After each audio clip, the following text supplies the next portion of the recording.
Hi, I'm Jules Wordcraft, and I will be your host this evening as we go into a world where you will imagine, if you will, a place where narrative is code. That's my best Rod Serling. That's all I got. He was like the master at like intros. But welcome to Narrative as Code.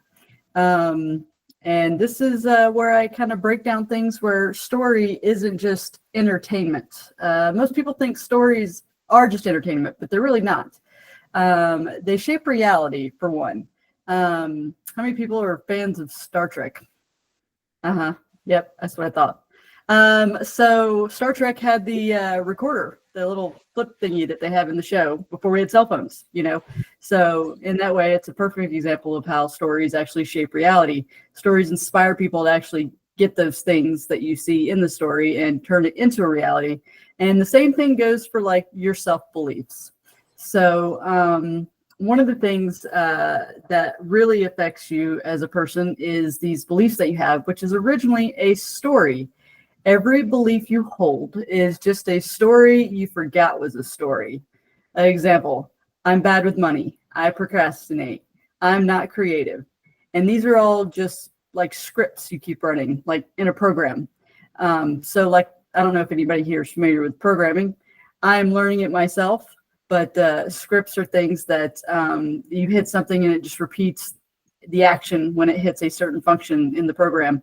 And if you keep telling yourself these things, that's your script, and that's what you will continue to do because you haven't reprogrammed yourself.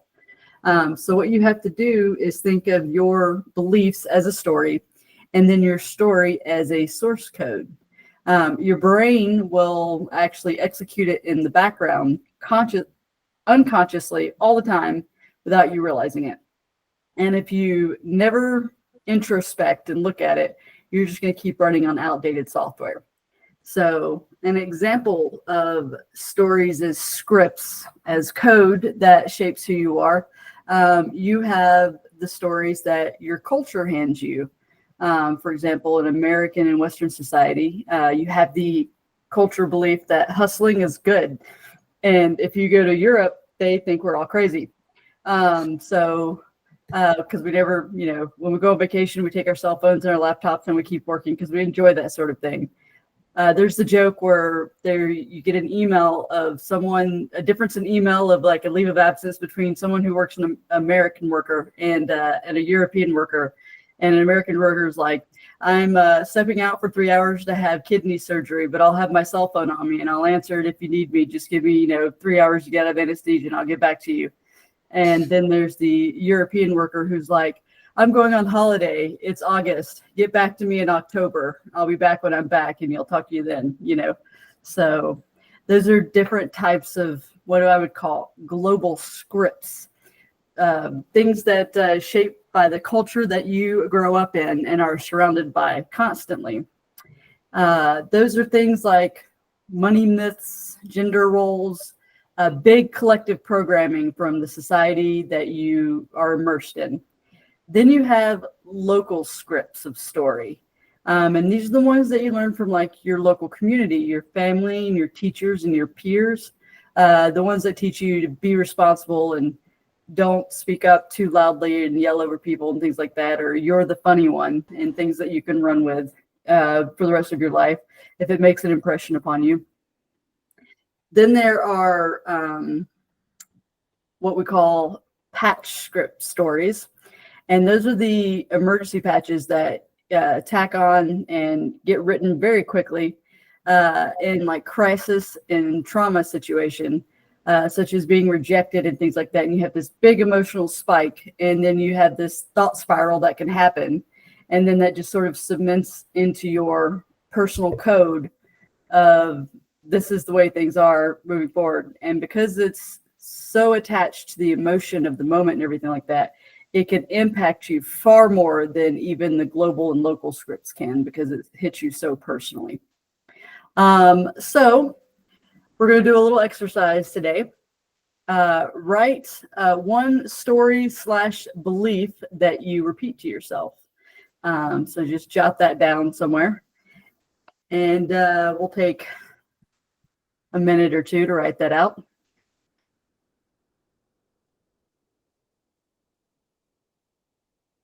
And it can be global, it can be local, it can be personal. We'll break that down.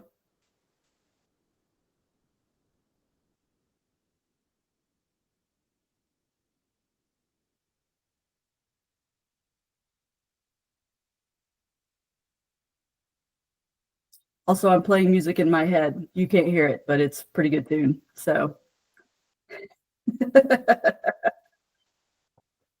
Care to share?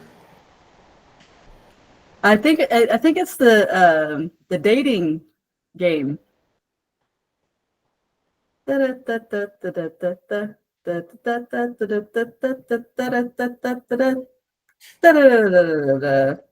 I think it is the dating game. So That's an old one. yeah, it is. But I got it from Beverly Hills Cop. So. Oh yeah. You can enjoy the view of Don Treese, the dragon, back there on the castle over my shoulder.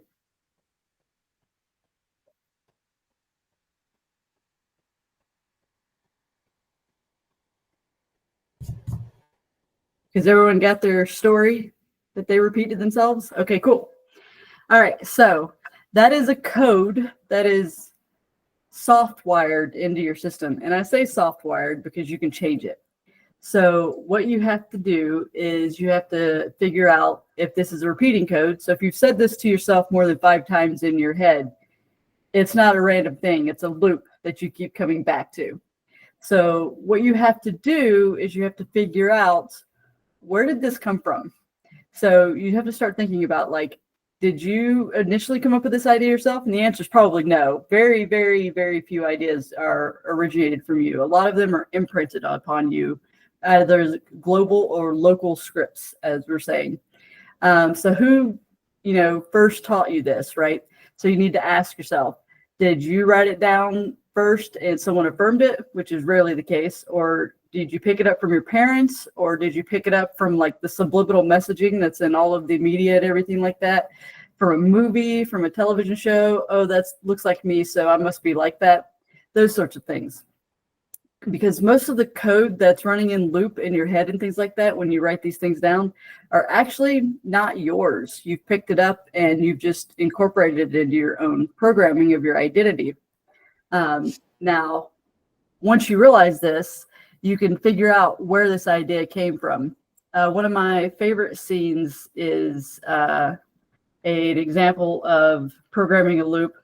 I don't know if you've seen The Nutty Professor, the one we were speaking about Axel Foley, Eddie Murphy, and all the fat suits and everything like that. And there's a scene where they're all having dinner, and the mom starts clapping her hands, and she's like, Hercules, Hercules, Hercules, talking about how strong her grandson is. And he's not. He's just fat like the rest of them. But that would be an example of you inadvertently picking up a script. In this case, he would pick up the script that he's strong like Hercules from his mom, because she repeats it to him over and over again.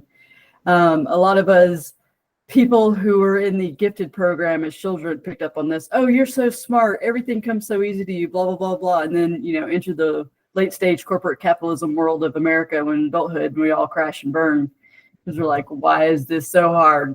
But, examples of scripts you pick up from other people around you.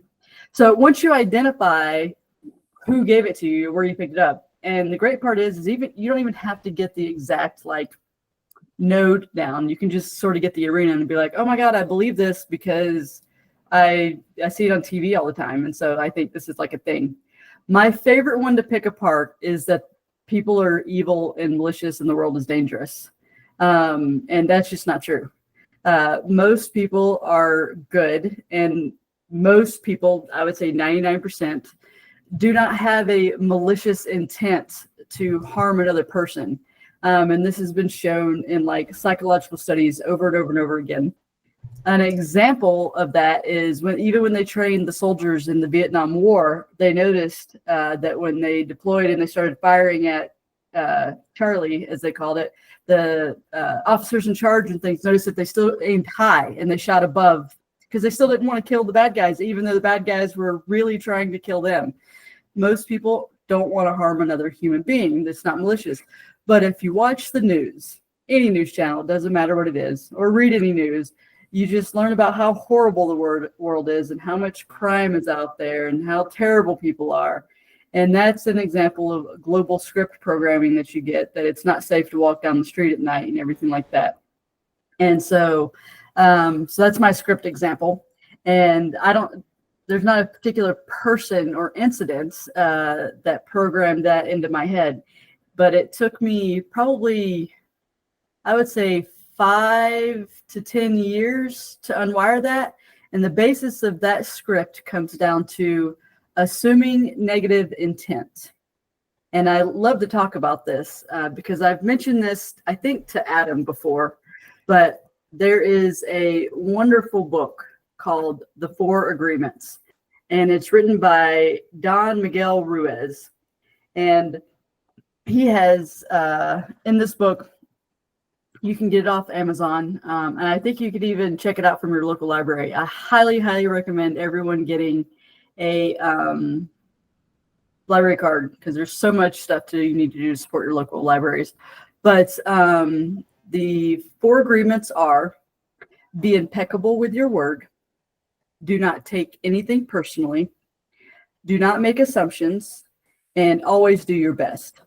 And I agree wholeheartedly with 3 out of 4 of these. The one that I don't agree with is do not make assumptions, because as human beings, that's what we have to do to survive. We have to make assumptions for almost everything we do every day to survive. We have to make some type of assumption. And if you continue to believe the media and things like that, you're going to be programmed to make negative assumptions about things. But a positive assumption that everyone makes, if you're over the age of 16 and are legally licensed to drive and want to do that sort of thing, is that when you get behind the wheel of a car, other drivers are going to stay on their side of the road. That's a positive assumption that everyone makes when they go drive a car. So instead of sticking to Don Miguel Ruiz's do not make assumptions, you want to make assumptions, but make positive assumptions. Whereas a lot of the programming and scripts that are run globally, at least in Western American culture, is that people are dangerous, are out to take advantage of you, blah, blah, blah, blah. And really just make positive assumptions. And it probably took me, like I said, 5 to 6 years to unwind that script and switch it over to make positive assumptions. So you have your script that you wrote down in front of you. And so you don't have to necessarily narrow down to who actually taught this to you. Just know that it didn't probably come from you, and that's okay. And then you need to determine if this is a positive story you tell yourself or a negative story. And if it's a negative story, that's where you need to unwind it, because every loop that you believe that you've repeated to yourself has a cost. What has it blocked you from doing? Because if it's a negative loop, it's probably got you believing that you're not going to be successful enough, or you're not going to make enough money, or you're not going to find the love of your life, or anything like that, which all comes down to a belief in a story that you're telling yourself. And I don't remember who said this quote, but I know what movie I remember it from. I don't know if you've seen the movie Boss Baby, but one of the great quotes from Alec Baldwin as a cherub little baby in that movie is whether you think you can or you think you can't, you're right. And like I said, I don't remember who originally said that quote, but he's right. That is an absolutely true thing, because that's part of the story you tell yourself. And anyone who's ever accomplished anything didn't think they couldn't do it before they went into it. And then, you have those scenes in movies and stuff. It's like, I didn't think that was going to work, but it worked, right? Which make for a comedic moment, but not for those arduous, long climbs that we make as entrepreneurs and trying to get our business off the ground. We're the ones shouldering the load and everything like that and getting it up to the top of the mountain. And if we didn't believe we could do it, we wouldn't ever make it there to the top of the mountain. So look at your script that you've written down and see what the cost is. Is it costing you positively or negatively, right? So now that you have that as your story and you have an idea of your origin and what it might be costing you, flip it on its side or on its end, I guess, and determine if switch the script. Like, one of the things that help people get over survivor's guilt is they think, why me? When they survive something like a disaster or, any sort of thing that has affected their family or whatever. And they're the ones that survived, and especially like soldiers. But you need to switch that around. In this case, it's one of the easiest ones is to say, why not you? Because everyone is an amazing human being capable of wonderful things. So that's an example of a script flip. So take a few minutes to look at your script, especially if it's negative, and flip it around and make it positive. Yes, sir. I have a question. I have an answer. Okay. So my script is already, I think, reasonably positive. Okay. And it's like self-talk that I engage in sometimes to help myself when I'm feeling self-doubt or when I'm feeling some imposter syndrome, which is, that's not, I don't experience a ton of that these days, but there are still moments when I do. So what should I be doing right now? I'm not, because I don't feel like it's a script I need to flip necessarily, but how can I make it even better? So do you mind sharing it? Sure. The story I tell myself is I am successful. I know what I'm doing. I can be helpful to anyone who will let me be helpful. Okay. So you are successful. You can be helpful to anyone who will allow you to be helpful. And what was the other one? I know what I'm doing. You know what you're doing. Okay. Yeah, that's a pretty good script to have. And that one sounds like you wrote it yourself, actually. Well, I did write it, but that message did not come from me originally. That I was fortunate to be the beneficiary of parents and teachers and coaches who believed in me from a very young age, and that has maybe more than anything else has like equipped me for success later in life. And so I don't consider myself a self-made person in that respect. I've been very lucky in that respect. Well, and if you think at it from a story perspective, no one's really self-made because everyone is supported by the story of their family, peers, and culture. So that's a really good example of positive story script that you have there, and written both, it sounds like, locally and by yourself. Adam, do you want to share yours? Yeah, sure. Mine was definitely put upon me by my parents and just different social situations that I've always been in. So mine has been, I need to change myself to fit into different groups. Oh, okay. So that's a good one to work with. Ben, yours was bad because it was already good. So we're going to look at Adam's. So.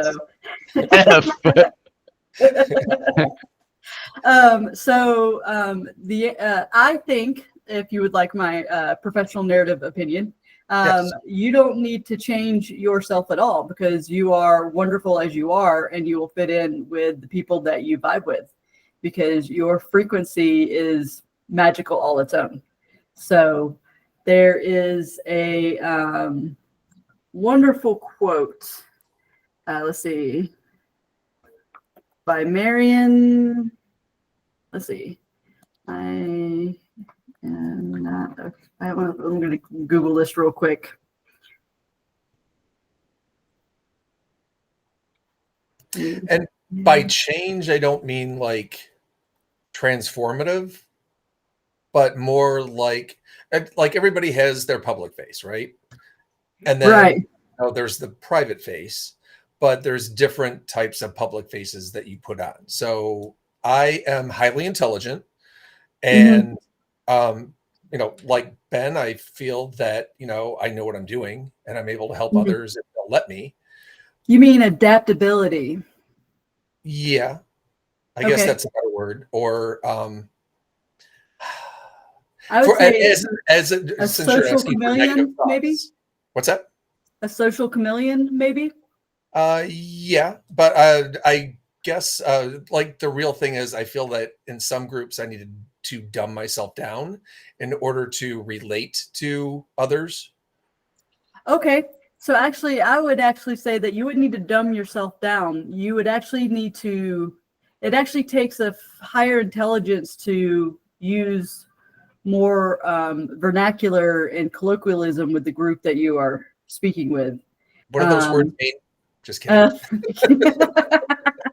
And then and what I have learned personally in those regards is I speak at a higher level, and if they don't understand me, I do it with an openness so they know that I won't condescend when I have to use an analogous story or a metaphor or a simile to explain what I'm talking about. And in this way, I stay on my own level, and I try to pull them up with me.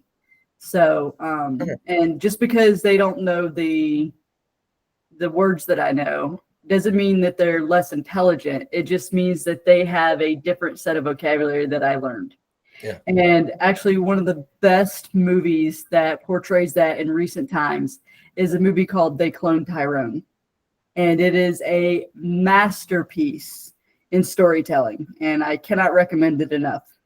And it's a fish out of water story that takes place in the ghetto, with a drug dealer, a pimp, and a hoe, as they call themselves. Yep.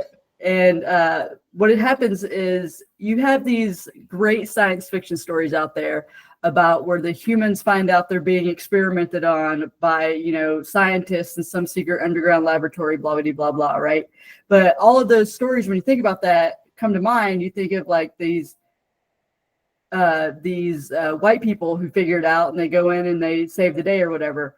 Well, takes place in a impoverished Black neighborhood, and they do not have the same vocabulary, but they are no less intelligent in their problem solving skills for the movie. And it's just absolutely wonderful depiction of how just because people don't speak the vernacular, the jargon that you can speak, doesn't mean that they are not as intelligent. They just need to understand the words, in a synonymous manner. So Marianne Williamson, I found it. So Marianne Williamson wrote a poem called Our Deepest Fear. I don't know if you've ever read it. Yes. Yes, it's great. And it's our deepest fear is not that we are inadequate. Our deepest fear is that we are powerful beyond measure. And that is so true, in my opinion. And it's a great poem. I highly recommend everyone read it. It's available for free on the internet. But I would change your phrasing a little bit for your story that you're telling yourself, just because words are powerful. Now, words are only powerful in the power that you give them, though. And that's the beauty of it. And that's why the whole, sticks and stones may break my bones, but words can never hurt me. That adage is true to today, because if you were to call me a name or something like that, I would be like, okay, why do you feel that way? And it wouldn't bother me because I don't give you the power to have those words hurt me, right? And so, but self-talk is always going to transform you in some way, because it is a direct connection to you and your inner thoughts and your script in your mind. So I would definitely think about the words you're using for your self-talk. So I wouldn't say change, because change evokes the idea that you are actually transformative, like trying to change yourself to fit in. Whereas I would use the word adapt.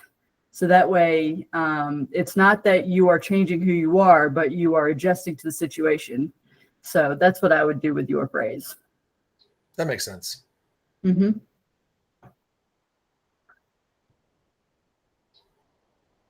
So you would, after you change that, you just need to start repeating the new phrase to yourself. Internally, you can even say it out loud. This is where the woo-woo affirmations come in, where you speak things out loud. And that's important because sound frequencies, scientists are studying now more and more, thank goodness. Things that our ancient ancestors knew inherently, some way, somehow, that sound was important. Hence, solfeggio frequencies and Gregorian chants and things like that, that they really do affect our psyche and human behavior. There was an experiment that a professor did, I want to say it was in Berkeley, California, where he set up 2 plants outside of his classroom. And in one, he told the students one semester, at the beginning of the semester, he told them to insult one plant and to compliment the other plant. And they did this for the first half of the semester. And the plant that they were insulting and putting all their vitriol on and everything like that began to die. Leaves began falling off of it and everything. And that was the only difference. It was in a controlled setting. They had the same amount of water, same amount of sunlight, same plant, same type of plant, same soil, all of that stuff. And the only difference was how the students were talking to the plant. And then halfway through the semester, he told them, okay, now start talking nice to the plant you were mean to for the first half of the semester. You know, keep talking nice to the other one. The other one flourished the entire time because they kept complimenting it and everything like that. And then the plant that was dying and the leaves falling off actually began to recover once they began complimenting the plant. So they've done studies and things like that on how, you know, energies affect living things, even on a level that we may not be able to understand scientifically quite yet, but we can see the effects of it. It's a really cool thing. So imagine what your spirit or your soul or your inner child, you know, looks like if you're mean to it all the time. So you gotta keep that in mind for your self-talk and scripts for the story that you tell yourself. And one thing that really helped me talk better to myself to get me motivated and treat myself better was imagining if my inner child, if you will, was my friend, because I would never say things to my friends that I've said to myself inside my head, because I'm a very supportive person, you know, and I want people to accomplish their goals and stuff.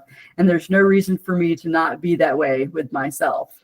So, but once you get your code/story rewritten, then you just hang on to it and remember that that's what it is.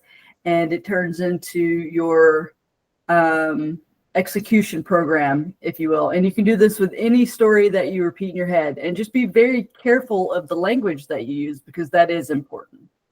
So, and that is my narrative as code sort of thing going on there. Any questions? No, I like that. Yeah. I have a question. What is, so for the founders group, I think that, you know, the founders will be dealing with all kinds of influences in their lives and in their, you know, entrepreneurial careers and so forth. What's a way that we could, like, if there's a single nugget or or potentially two nuggets that we should take away from this and try to help impart to founders in brief, what do you think is the best way to sum those up, Jules? Like, if you're in this situation, do that, or if you've experienced this, do that. Like something just very shorthand. So this one isn't really shorthand, but I do have this that I want to give. There's a movie came out in 2010 by Robert Rodriguez called Machete. And it's a very action, 1980s action, over the top movie. But one of the most profound things that come out of that movie is a quote by Danny Trejo. And somebody asked him why he's doing something or whatever like that. And he goes, why do they have to do something, or whatever? And he goes, if not us, then who? So as an entrepreneur for the Founders Group, if it's not going to be you who is doing this with your dream and your product, then who?